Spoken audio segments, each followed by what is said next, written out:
तो लद्दाख इशू में क्या क्या सवाल आपके यूपीएससी प्रीलिम्स में पूछे जा सकते हैं, एक छोटा सा क्वेश्चन आप लोगों के सामने रखता हूं, उसी से पूरा लद्दाख इशू हम डिस्कस करेंगे, इसकी सारी बारीकियां जानेंगे। तो क्वेश्चन सब लोगों को स्क्रीन पर विजिबल होगा।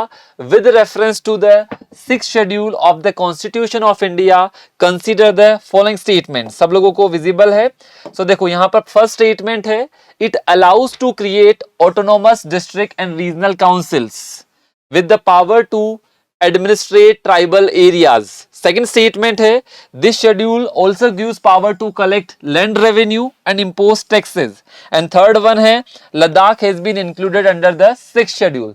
तो सभी लोग बताएंगे कि क्या आंसर इसका होगा। आप लोगों को ध्यान है कि लद्दाख को 2-3 मुद्दों पे यहाँ पे डिस्कशन चल रहा है। फर्स्टली लद्दाख को सेपरेट स्टेटहुड दिया जाए, सेकंड थिंग लद्दाख को 6th शेड्यूल के अंदर इंक्लूड किया जाए, तीसरी चीज लद्दाख के अंदर जो बहुत सारे मुद्दे हैं जैसे कि आपके लाइवलीहुड को लेके, उनकी जॉब्स को लेके उनका क्या स्टेटस रहेगा। तो अब यहां पर ध्यान से देखिएगा, पहली चीज आप लोगों को पता है एट प्रेजेंट इंडिया के अंदर 6th शेड्यूल में कितने स्टेट आप लोग देखोगे, 4 ही स्टेट है जो हमारे 6th शेड्यूल के अंदर है। फटाफट से कमेंट करके बता दीजिए कौन से स्टेट्स हैं जो एट प्रेजेंट हमारे 6th शेड्यूल के अंदर आते हैं। पहला पॉइंट ये आप लोग को सभी लोगों को कमेंट करके बताना है। दूसरी चीज, क्या लद्दाख को 6th शेड्यूल के अंदर इंक्लूड कर लिया गया है क्या, और क्या डिमांड है लद्दाखीज पीपल की, तो इसी न्यूज को हम यहां पर डिस्कस करेंगे। आप देखो फर्स्ट चीज क्या है, 2 इंपॉर्टेंट ऑर्गेनाइजेशन के नाम यहां पर बता रहा हूं। वन इज द बेसिकली आपका KDA and another is the ABL. तो ये दोनों इंपॉर्टेंट ऑर्गेनाइजेशन है जो बेसिकली लद्दाख में प्रोटेस्ट कर रहे हैं, और आपने देखा होगा वांगचुक साहब का जो प्रोटेस्ट है वो भी काफी न्यूज में रहा था। तो अब आप लोग यहां पर देखो कि लद्दाख को 6th शेड्यूल मिलने से क्या बेनिफिट होगा। तो गवर्नमेंट ने बोला है कि हम 6th शेड्यूल तो नहीं देने वाले, लेकिन हम क्या दे देंगे, हम उनको जैसे कि आर्टिकल 371 के तहत स्पेशल स्टेटस मिलता है ना, जैसे 371 में ए वाले पार्ट में नागालैंड को दिया गया है, तो ऐसा कुछ स्पेशल स्टेटस दे सकते हैं, लेकिन 6th शेड्यूल के अंदर तो इंक्लूड नहीं करेंगे। ये जानकारी बेसिकली गवर्नमेंट ने दी है। दूसरी चीज बेसिकली आप यहां पर देखोगे, लद्दाख एक यूनियन टेरिटरी है। बेसिकली आप लोग देखो लद्दाख को लेकर सेपरेट स्टेटहुड की भी डिमांड है। यस, मैंने आपके कमेंट विजिबल है, आशीष मीना जी का आंसर बिल्कुल सही है।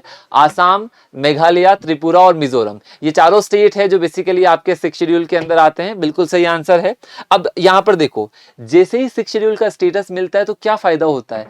पहली चीज तो आपको ऑटोनॉमी मिलना चालू हो जाती है। आप अपने लैंड रेवेन्यू पे, अपने मार्केट्स पे, अपनी बेसिकली फॉरेस्ट पे बेसिकली अपने लॉज बना सकते हो। आपका इंटरफेरेंस खत्म हो जाता है। जैसे कल एक छोटा सा एग्जांपल मैंने आप लोगों को दिया था कि जितने भी आपके ट्राइबल एरियाज है, स्पेशली आपके 6th शेड्यूल एरियाज को स्पेशल प्रोटेक्शन गवर्नमेंट देती है। जैसे मैंने आपको बोला था कि सिटीजनशिप अमेंडमेंट एक्ट के अंदर भी ट्राइबल एरियाज को नहीं लिया गया, उनको एक्सक्लूड कर दिया गया है एक्सेप्शन के तौर पे। और कल मैंने ये चीज आप लोगों को ये भी डिस्कस की थी, जो 6th शेड्यूल एरियाज है वहां पे जो काउंसिल्स बनी होती है, ऑटोनोमस डिस्ट्रिक्ट काउंसिल और रीजनल काउंसिल्स के पास बहुत सारी पावर होती है related to market, related to taxes, related to land revenue, related to forest resources. तो बहुत सारे ऑटोनॉमी मिलना चालू हो जाती है। तो लद्दाख डिमांड कर रहा है। तो अब आप लोगों को ध्यान रखना है कि क्या क्या क्वेश्चन बनेंगे। पहली चीज आप लोगों को ध्यान रखना है, जब बेसिकली आपका आर्टिकल 370 हटाया गया था तो वहां पे आप लोगों ने नाम सुना होगा कश्मीर रीऑर्गेनाइजेशन एक्ट 2019 का, ठीक है। तो इसके तहत बेसिकली अपन ने क्या कर दिया, 2 सेपरेट यूटीज तो क्रिएट कर दी, लेकिन लद्दाख के पास लेजिस्लेचर नहीं है। तो लद्दाख भी डिमांड कर रहा है कि सेपरेट स्टेटहुड भी मिले, सेपरेट लेजिस्लेचर भी मिले, और बेसिकली ऑटोनोमस डिस्ट्रिक्ट काउंसिल्स भी बने, वहां पे रीजनल काउंसिल्स भी बने, ताकि वहां के लोगों को ऑटोनॉमी मिले। ये थोड़ा सा बेसिकली आप लोगों को ध्यान रखना है। लेकिन गवर्नमेंट ने बोला है कि जैसे आर्टिकल 371 के तहत स्पेशल स्टेटस दिए हैं कुछ स्टेट्स को, वैसा स्पेशल स्टेटस दिया जा सकता है लद्दाख को भी, बट अभी तक कुछ भी नहीं दिया गया है। तो जो आपका क्वेश्चन था उसमें आप देखो, पहली चीज तो अभी तक लद्दाख को 6th शेड्यूल में इंक्लूड नहीं किया गया है। दूसरी चीज, हाँ बिल्कुल सही है, जो भी 6th शेड्यूल होता है वहां पे लैंड रेवेन्यू को कलेक्ट करने की पावर, टैक्सेस लगाने की पावर बेसिकली किसके पास आ जाती है, ऑटोनोमस डिस्ट्रिक्ट काउंसिल्स और रीजनल काउंसिल्स के पास। तो आपका पहला स्टेटमेंट भी बिल्कुल करेक्ट है और आपका दूसरा स्टेटमेंट भी बिल्कुल करेक्ट है। तो आंसर हो जाएगा only 2 is the correct answer. Third अभी गलत है, अभी तक लद्दाख को 6th शेड्यूल के अंदर इंक्लूड नहीं किया गया है। अब यहां पर आपको 6 शेड्यूल के अंदर और भी अगर आपको बारीकियां देखनी हो तो जो हमारा स्टैटिक पॉलिटिकल लेक्चर है वो बेसिकली आपको 6 शेड्यूल पे पूरा मिल जाएगा, जिससे आप बेसिकली 6 शेड्यूल की सारी बारीकियां देख सकते हो। तो first topic I think clear होगा, इसमें इतने ही क्वेश्चन बन सकते हैं कि 6 शेड्यूल में आने से क्या बेनिफिट्स है, अभी प्रेजेंटली कौन कौन 6 शेड्यूल में है, क्या क्या ऑटोनॉमी मिलती है। इवन बेसिकली आप देखोगे आपके माइंस है, आपके मिनरल्स है, आपके फॉरेस्ट रिसोर्सेज है, आपके मार्केट है, आपके फेरीज है, सब पे बेसिकली ऑटोनोमस कंट्रोल मिल जाता है। एक और छोटा सा क्वेश्चन यहाँ पे बन जाता है, क्या पैसा एक्ट 6 शेड्यूल पे लगता है क्या? नहीं। ध्यान रखना, जो पंचायती राज एक्सटेंशन एक्ट बना हुआ है फॉर द शेड्यूल एरियाज, वो केवल और केवल 5th शेड्यूल के लिए है, 6 शेड्यूल के लिए नहीं है। तो ध्यान रखना, अगर यहाँ पे आपके पास क्वेश्चन आ जाए जो हमारा पैसा एक्ट है, पंचायती राज एक्सटेंशन टू शेड्यूल एरियाज, क्या एप्लीकेबल है क्या 6 शेड्यूल एरियाज पे? एप्लीकेबल नहीं है, क्योंकि वैसे ही उनको बहुत सारी ऑटोनॉमी दे दी ऑटोनोमस डिस्ट्रिक्ट काउंसिल्स और रीजनल काउंसिल्स के तहत। तो ध्यान रखना, PESA is not applicable to the 6 schedule. दूसरा, कोई सा भी एक्ट, जैसे आपको आ जाए सिटीजनशिप अमेंडमेंट एक्ट, क्या एप्लीकेबल है क्या 6 शेड्यूल पे? बिल्कुल भी एप्लीकेबल नहीं है 6 शेड्यूल पे। तो ध्यान रखना है, छोटे छोटे क्वेश्चन आपके दिमाग में आएंगे तो इनको इजीली आप आंसर कर सकते हो। इस टाइप के क्वेश्चन बेसिकली यहां पर बनेंगे। ये आई थिंक क्लियर है।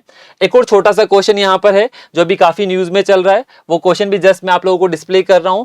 ये रिलेटेड है 17th लोकसभा से, बहुत इंपॉर्टेंट क्वेश्चन है, इस बार आने के चांसेस है। जैसे मैंने आपको कल डेप्यूटी स्पीकर भी पढ़ाया था ना, तो उसका भी एक स्टेटमेंट यहां पर लिंक आप लोगों को मैं सिखाऊंगा। तो अब देखो, इस क्वेश्चन को एक बार जस्ट देख लीजिए। ये क्वेश्चन है with reference to the 17th Lok Sabha. जो हमारी 17वीं लोकसभा है कौन सी वाली? 2019 से 2024 के ड्यूरेशन वाली। तो यहां पे क्या बोला है, फर्स्ट स्टेटमेंट दिया है, it's set the record for most MP suspensions. आप लोगों ने देखा होगा 100 से ज्यादा एमपीज को सस्पेंड किया गया था जो बेसिकली इसका सेशन चल रहा था। तो यहां पर बोला किसने, क्या रिकॉर्ड सेट कर दिया क्या नया? किसके रिगार्डिंग है? Suspension of members of parliament. Second statement यहां पर लिखा हुआ है, it was the first to go an entire term without deputy speaker. मतलब ये एक ऐसी लोकसभा है कि जहां पे 5 सालों तक डेप्यूटी स्पीकर को इलेक्ट ही नहीं किया गया, पूरे 5 साल, ठीक है। जबकि डेप्यूटी स्पीकर मैंने कल पढ़ाया था एक कॉन्स्टिट्यूशनल पोस्ट है जो गवर्न होती है अंडर आर्टिकल 78, जहां पे लिखा हुआ है कि as soon as possible basically आपको स्पीकर को भी बनाना पड़ेगा और डेप्यूटी स्पीकर को भी बनाना पड़ेगा। थर्ड स्टेटमेंट है, it witnessed lengthy interruptions and walkouts staged by members of opposition. मतलब यहां पे काफी सारे वॉकआउट्स हुए by the member of opposition. तो एक बार देख के बताइए क्या आंसर होगा। सभी लोग बेसिकली कमेंट कीजिए। भोला राम जी ने बोला राम राम, यस। सभी लोग कमेंट करके फटाफट से बताइए क्या आंसर होगा इस क्वेश्चन का। और ये मैंने आप लोगों को कल पढ़ाया इसलिए आज मैंने पूछा है। आप लोगों को मैंने कल ये बताया था कि ये एक ऐसी लोकसभा रही है 5 सालों तक जहां पे डेप्यूटी स्पीकर बनाया ही नहीं गया। तो बिल्कुल सही बात है, it was the first to go an entire term without a deputy speaker. और मैंने आपको ये भी बताया था कि इस बार काफी सारे एमपीज को सस्पेंड किया गया, 100 से ज्यादा एमपीज को सस्पेंड किया गया है। तो उसका भी एक नया रिकॉर्ड इसने सेट किया है। और तीसरा स्टेटमेंट भी बेसिकली बिल्कुल सही है,